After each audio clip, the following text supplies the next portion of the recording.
The Sixth Shotgun by Louis L'Amour. They were hanging Leo Carver on Tuesday afternoon, and the loafers were watching the gallows go up. This was the first official hanging in the history of Canyon Gap, and the first gallows ever built on the territory. But then, the citizens at the Gap were always the kind to go in for style. The boys from the ranches were coming in, and the hard-booted men from the mines and the 9 saloons were closing up, but only for the hour of the hanging. On the street behind the palace, where the cottonwoods lined the creek, Fat Marie was given 3 hours off to the girls. 1 for the hanging, 1 for the mourning, and the 3rd for drinking their tears away. For Leo had been a spending man who would be missed along the street, and Leo had been a singing man with a voice as clear as a mountain echo and fresh as a long wind through the sage. And Leo was a handsome man, with a gun too quick to his hand. So they were hanging Leo Carver on the gallows in Canyon Gap, and the folks were coming in from the forks of every creek. From behind the barred window, Leo watched them working. "Build it high," he yelled at them, "and build it strong, for you're hanging the best men in Canyon Gap when tomorrow comes." Old Pap, who had prospected in the broken hills before the first foundation was laid at the Gap, took his pipe from his mouth and spat in the dust. "He's right at that, and it ain't no lie. If the Apaches were coming over the hill right now, it's Leo Carver I'd rather have beside me than any man, Jack, in this town." Editor Chaff nodded his head. "Nobody would deny that he's a fighting man. Leo was all right until civilization caught up with him." And there it was said, a fit epitaph of him, if epitaph he'd had, and in their hearts not a man who heard it but agreed that what Chaff had said was right. "There'll be some," old Pop added, "who'll feel a sigh of relief when they spring that trap. When Leo's neck is stretched and the sawbones says the dead word over him, many a man will stop sweating, you can bet on that." "Better be careful what you say," Chase Ford shifted uneasily. "It ain't healthy to be hinting." "Not since they put Leo away it ain't," old Pap agreed. "But truth is a luxury an old man can afford. There's nothing they can take from me but my life, and that's no use to me. And to do that they'd have to shoot me down from behind, and that's the sort of thing they'd do unless it was legal to hang me, like Leo Carver's to be hung." Nobody said anything, but Chaff looked gloomy as he stared at the gallows. There was no living doubt that Leo Carver was an outlaw. No doubt that he had rustled a few head here and there. No doubt that he had offended the nice people of town by cruising at the palace and down the street at the cottonwoods. There was no doubt either that he stuck up the stage that night, but from there on there was a doubt aplenty. Mitch Williams was dead, buried out there on Boot Hill, with the others gone before him. Mitch Williams, the shotgun messenger who never lost a payload until that night, the night that Leo Carver stuck up the stage. It was a strange story, no matter how you looked at it, but Leo was a strange man of dark moods and happy ones, but a man with a queer streak of gallantry in him, something of a matter all of his own. Mitch had been up in the box that night when Leo Carver stepped from the bush. Oh, he was wearing a mask all right, wearing a mask that covered his face, but who did not know it was Leo? He stepped from the brush with a brace of 6-guns in his hands and said, "Hold her there, Pete, you can—" He broke off sharp there, for he saw Mitch. Now, Mitch Williams was a hand. He had that shotgun over his knees, but the muzzle was away from Leo. Mitch could never have swung that shotgun around under Leo's guns, and he knew it. So did Doc Spender, who was the stage driver. Leo Carver had that stage dead to rights, and he had Mitch Williams helpless. "Sorry, Mitch." He said it loud and clear so they all heard him. "I thought this was your night off. I'd never rob the stage you were on, and I'd never shoot you or force you to shoot me." He swung his horse. "So long," and he was gone. That was Leo for you. That was why they liked him along the Gila, and why as far away as the nooses they told stories about him. But what happened after that was different. The stage went on south. It went on over the range to the six-shooter gap. Then there was another hold-up. There was a sudden blast of gunfire from the rocks, and Mitch Williams toppled dead from the box, and then another blast. It was a shotgun, and Doc took a header into the brush and coughed out his life there in the mesquite. Inside they were sitting still and frightened. They heard someone crawl up on the box and throw it down. They heard it hit, then they heard someone riding off. One horse, one rider. The next morning they arrested Leo. He was washing up at the times, and they'd waited for just that. He had his guns off, and they took him without a fight. Not that he tried to make one. He didn't. He just looked kind of surprised. "Aw, fellas," he protested. "I never done nothing. What's the matter?" "You call that nothing? You robbed the stage last night." "Oh, that." He just grinned. "Put down those guns, boys. I'll come along. Sure you know by this time I didn't rob it. I just stuck it up for a lark, and when I seen Mitch, I knowed it was no lark. That hombre would have sat still when I robbed it and then drilled me when I left. He was a trusty man, that one." "You said was, so I guess you know you killed him." Leo's face changed then. "Killed who? Say, what is this?" And then they took him, his face gray and sick. He looked around at their faces, and none of them were friendly.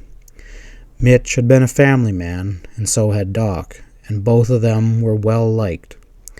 "I didn't do it," Leo said. "That was somebody else. I left him be." "Until you could get a shotgun." "That was Mort, who shipped the money from the bank." "Like you said, Mitch would shoot. You knew that, and he had the gun on you, so you backed out. Then you came back later with a shotgun and shot him from ambush." "That's not true." Leo was dead serious, "and he didn't have me covered. Mitch had that shotgun pointed the other way.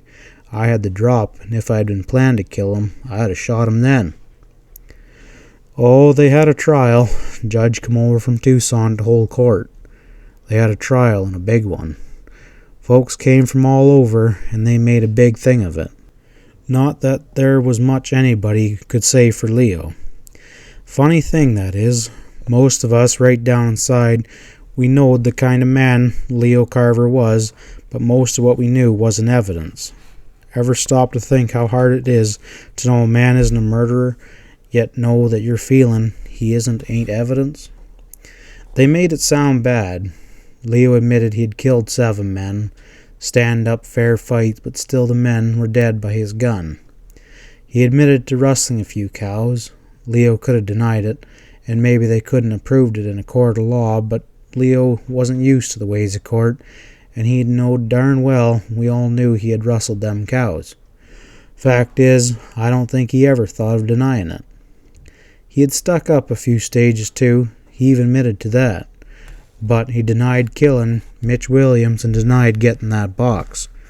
20,000 it held, 20,000 in gold. Everybody thought Webb Pascal would defend Leo, but he refused, said he wanted no part of it. Webb had played poker with Leo and they'd been friends, but Webb refused him. Leo took that mighty hard. Lane Moore refused him too, so all he could do was get that drunken old Bob Keys to handle his case. Convicted? You know he was. That's why they were hanging him. Keys couldn't defend a sick cat from a bath. When they got through asking questions of Leo Carver, he was a dead Injun, believe me. He had tried to stick up the stage once. He was a known killer. He had rustled cattle. He traveled with the bad element in Canyon Gap. He had no alibi. All he had, really, was his own statement that he hadn't done it. That, and the thing we knew in our hearts that isn't admissible as evidence. "Shame for you fellers to go to all that trouble," Leo said now. That was Leo. There's no stopping him. "Why don't we just call the whole thing off?" Mort Leadwell stood on his doorway chewing his cigar and watched the gallows go up. and it made me sore seeing it like that, for if ever one man had hated one another, Mort Ledwell had hated Leo. Why? No particular reason.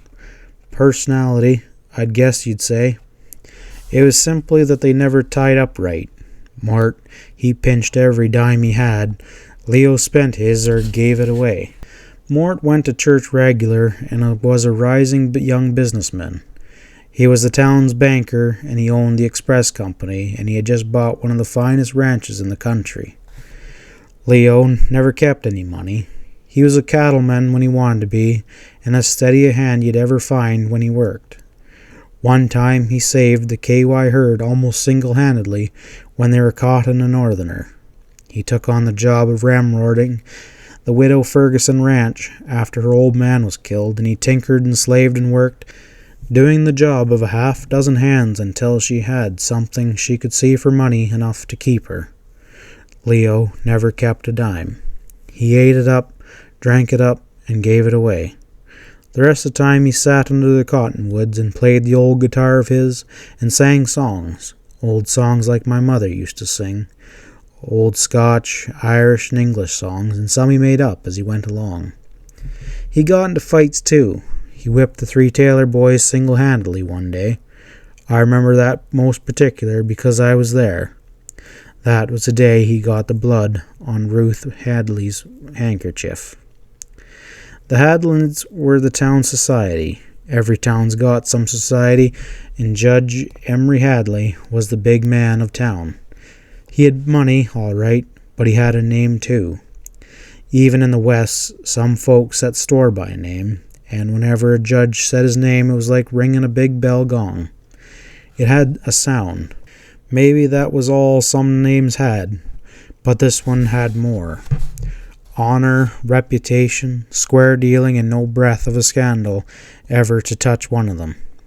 Fine folks, and everyone knew it. Mort Ledwell, he set his cap for Ruth, but she never seemed to see him. That made him some angered, but tickled most of us. Mort figured he was mighty high-toned, and it pleased us when Ruth turned him down flat. Don't get the idea she's uppity. There was that time old Pap came down with pneumonia. He was in a bad way, and no one to look after him but little Mary Ryan from down on the street. Mary cared for him night and day, almost until Ruth Hadlin heard about it. She came down there and knocked on the door, and when Mary opened it and saw Ruth, she turned 7 colors. There she was, a mighty pert little girl, but she was from the street. And here was Ruth Hadlin. Well, they don't come any further apart. Mary flushed and stammered. She didn't know what to say, but Ruth came right on in. She turned around and said, "How is he, Mary? I didn't even know he was ill." Ill, that's what she said. Most folks would say sick instead of ill. Mary was shocked, too, never guessing that anyone like Ruth would know her name or speak to her like that. "He's bad off, Miss Ruth, but you shouldn't be here. It's the street." Ruth just looked at her and smiled, and she said, "I know it is, Mary, but old Pap is ill, and he can be just as ill on the street as anywhere. I just heard about it, Mary, and how you've cared for him. Now you go get some rest. I'll stay with him." Mary hesitated, looking at that beautiful blue gown Ruth was wearing and at the shabby little cabin. "There ain't much here," she protested. "I know," Ruth said, already bending over old Pap, and she just looked around and said, "By the way, Mary, tell someone to go tell Dr. Luther to come on down here." "We tried, miss. He won't come. He said all of his business was on the other side of town, that he's no time for down here." Ruth straightened up then. "You go tell him that Ruth Hadlin wants him down here." Her voice was crisp. "He'll come." He did, too. But that was Miss Ruth. She was a thoroughbred, that one, and that was when she first met Leo Carver. It was the 3rd day she'd been sharing the nursing with Mary Ryan, and she was in the shack alone when she heard that horse. He was coming hell-bent for election, and she heard him pull up in front of the house, and then the door opened, and in stepped Leo Carver. She knew him right off. How could you miss him? He is 2 inches over 6 foot, with shoulders wider than 2 of most men. He was dark and clean built, with a fine line to his jaw, and he had cold, grey eyes. He wore 2 guns in his range clothes, and right then he had a 2 days' growth of beard. It must have startled her. Here was a man known as an outlaw, a rustler and a killer, and she was there alone with a sick man. He burst in that door, then drew up short, looking from Ruth to the old sick man. If he was surprised to find her there, he didn't let on. He just swept off his hat and asked, "How is he, Miss Hadlin?" For some reason she was excited. Frightened, maybe. "He's better," she said. "Miss Ryan and I have been nursing him." Mary had come into the room behind him, and now she stepped around quickly. "He's a lot better, Leo," she said. "Maybe I can help nurse him then," Carver said. He looked at Ruth, and she was white-faced and large-eyed. Old Pap opened one eye. "Like hell," he said expressively. "You think I want to relapse? You get on out of here. Seems like every time I get talking to a good-looking girl, someone comes horning in." Leo grinned then and looked from Ruth to Mary. "He's in his right mind anyway," he said, and left. Mary stood there looking at Ruth, and Ruth looked after Leo and then at Mary. He's an outlaw," Ruth said. Mary Ryan turned very sharp towards Ruth, and I reckon it was the only time she ever spoke to Ruth. "He's the finest man I ever knew." And the 2 of them just stood there looking at each other, and then they went to fussing over old Pop. That was the longest recovery on record. But there was that matter of blood on her handkerchief. Ruth Hadlin was coming down the street, and she was wearing a beautiful grey dress and a hat with a veil, very uptown and big city. She was coming down the boardwalk, and everyone was turning to look. She was a fine figure of a woman, and she carried herself well. And just then the doors of the palace busted open, and out comes a brawling mass of men, swinging with all their fists. They spilled past Ruth Hadlin into the street, and turned out to be the 3 Taylors and Leo Carver. They hit dirt and came up swinging. Leo smashed a big fist into the face of Scott Taylor, and he went over into the street. Bob rushed him, and Leo ducked and took him around the knees, dumping him so hard the ground shook. Bully Taylor was the tough one, and he and Leo stood there a full half-minute slugging it out with both hands. Then Leo stepped inside and whipped one to Bully's chin, and the pride of the Taylors hit the dirt, out so cold he'd probably be sleeping yet. Ruth Hadlin had stopped in her tracks, and now Leo jerked back and wiped the blood from his face with a jerk, and some of it splattered on Ruth's handkerchief. She cried out. He turned around, and then he turned colors. "Miss Hadlin," he said with a grin on his face, "I'm right sorry I had no intention getting blood on you, but—" and he grinned. "It's good real blood, even if it ain't blue." She looked at him without turning a hair. Then she said coolly, "Don't stand there with your face all bloody. Go wash it." And then she added just as coolly, "And next time don't lead with your right. If he hadn't been so all in, he'd have knocked you out." With that, she walks off up the street, and we all stood there staring. Leo, he stared most of all. "Well, I'm a skinned skunk," he said. "Where do you reckon she ever heard about leading with a right?" Mary Ryan, she heard about it, but she said nothing. Just nothing at all, and that wasn't Mary's way. Of course, we all knew about Mary. She was plumb crazy about Leo, but he paid no particular attention to any one of the girls, or all of them for that matter. There was talk around town, but there always is. Some folks said this was a good time as any to get shut of Leo Carver and his like, that it was time for Canyon Gap changed its ways and spruced up a bit. Mort was always for changing things. He even wanted to change the name of Canyon Gap to Hadlin. It was the judge himself who stopped that. So we sat around now and listened to the hammers and thought of how big of an occasion it was to be. Some of the folks from the creek were already in town, camped out ready for the big doings tomorrow. Ruth Hadlin was not around, and none of us gave it much thought. All of this was so far away from the Hadlin folks. Ruth bought a horse, I remember, about that time. It was a fine, big black. The breed done sold it to her.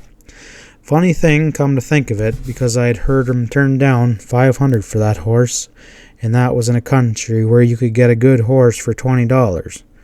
But Ruth had ways, and no one refused her very much. What she wanted with a horse that big, I never could see. Editor Chaff, he hoisted his breeches and was staring back towards the shop when Ruth came down the street. She stopped nearby and she looked at that gallows. Maybe her face was a little pale, but the fact that all those roughnecks were around never seemed to bother her.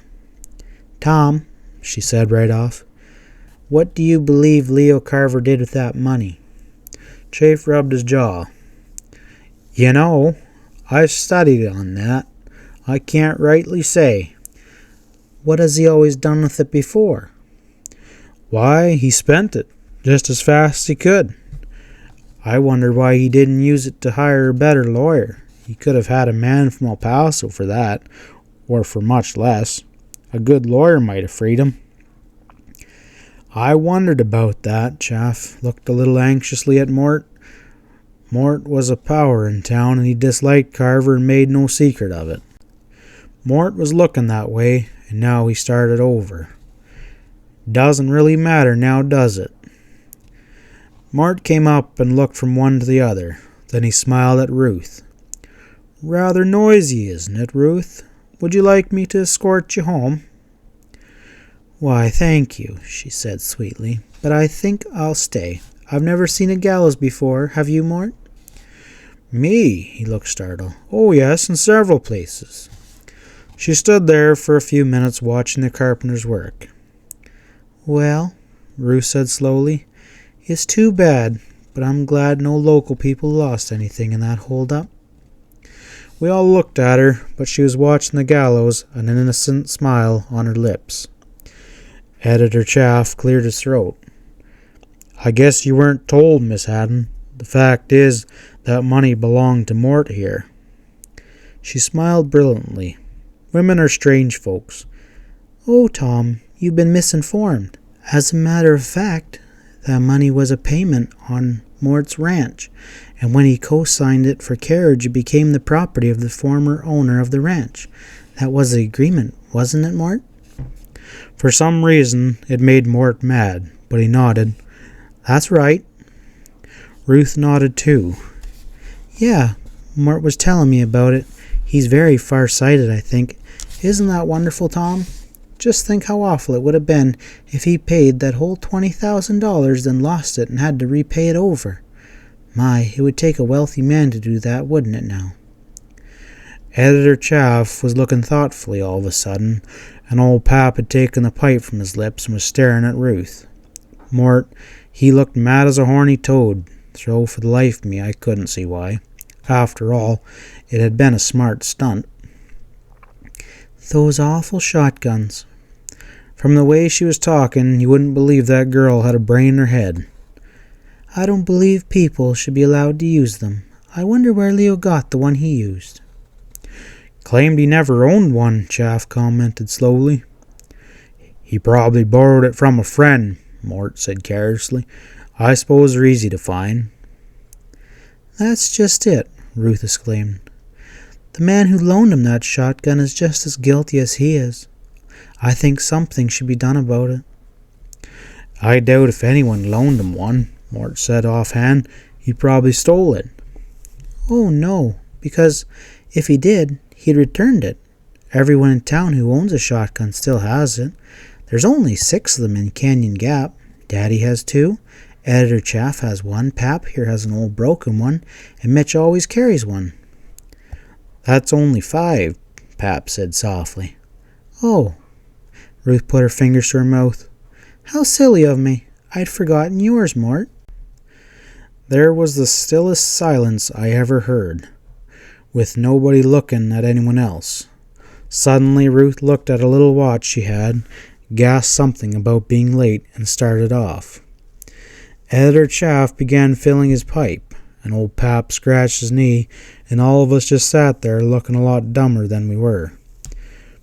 Mort Leto didn't seem to know what to say, and when he finally did say something, it didn't help much. If a man wanted to find a shotgun, I don't suppose he'd have much trouble. With that, he turned and walked off.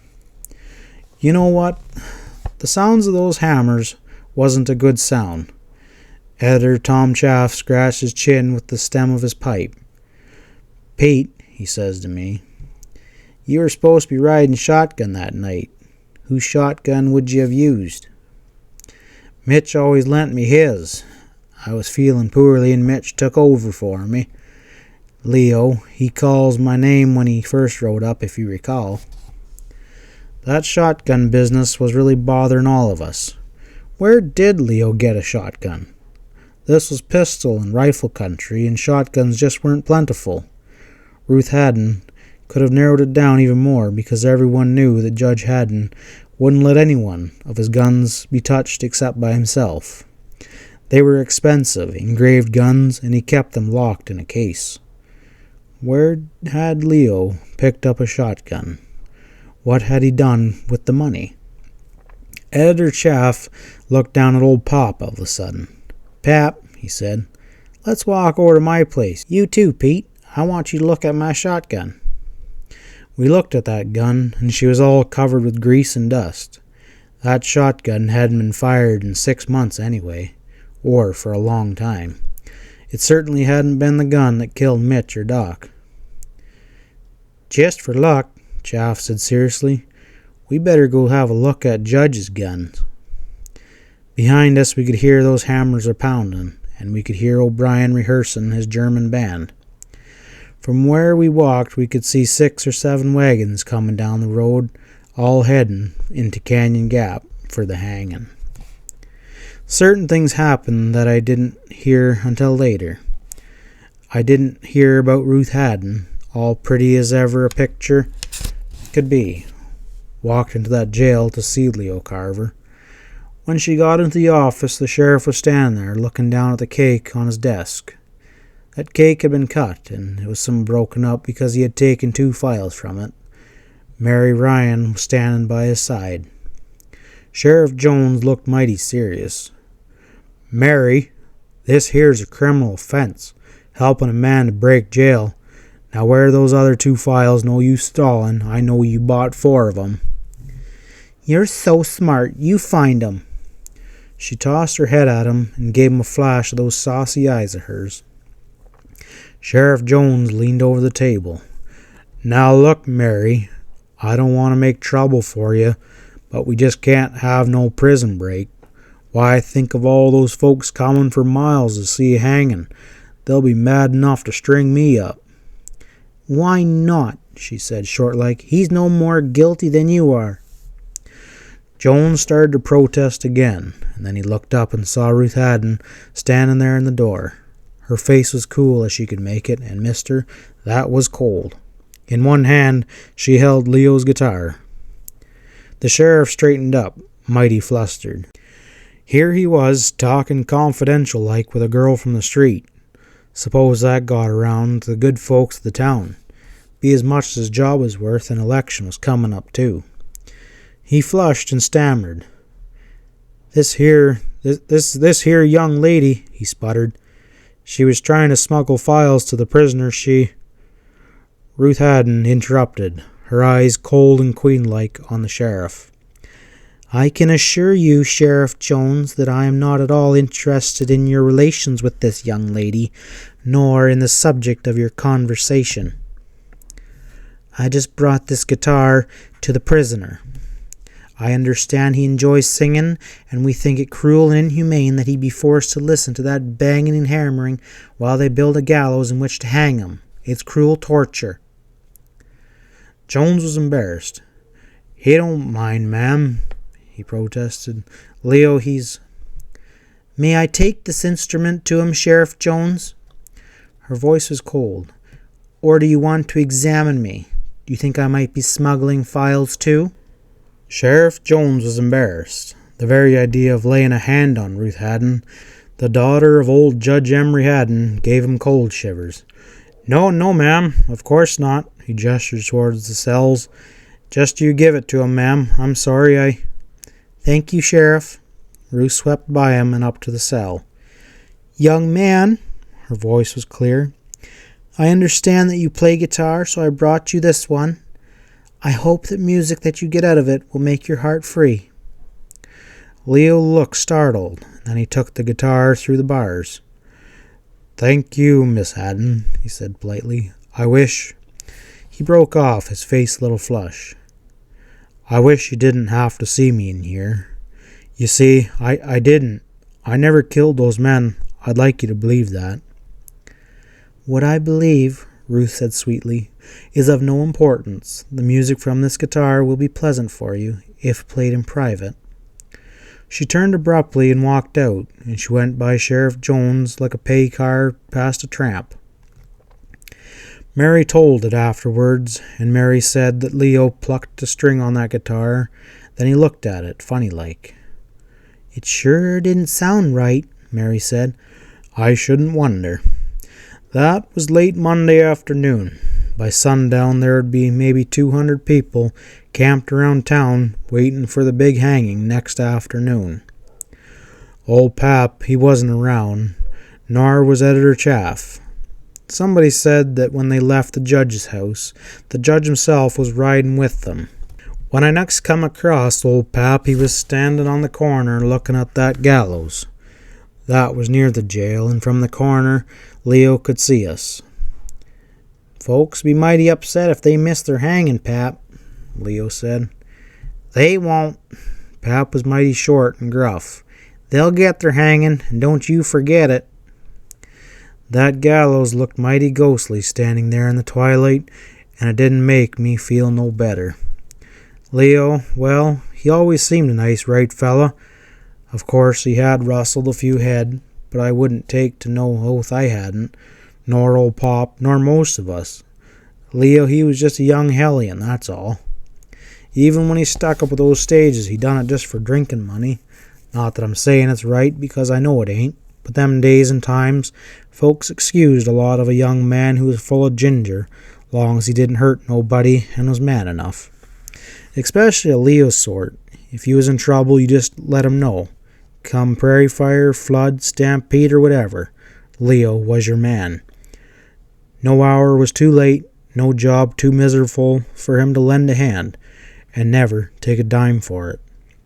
So we all went to bed, and the last thing Leo said was, "I never did caught into no rope necktie. I didn't figure it's becomin'." "Wait till tomorrow," old Pap said. The sun was no more than up when the lid blew off the town. Somebody yelled and the folks come a-running. I skidded into my pants and scrambled outside. The folks were streaming towards the plaza, and I run down there with 'em. The bars was out of the jailhouse window, filed off clean as you'd wish, then bent back out of the way.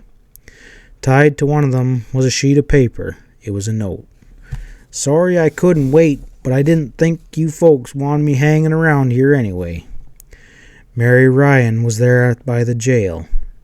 She had tears in her eyes, but she looked pleased as a polecat in a hen house. Sheriff Jones, he took on something furious. "Figured she was talking poetry," he said angrily. "She told him the music he'd get out of that guitar would make his heart free. No wonder Mary wouldn't tell me what became of the other 2 files."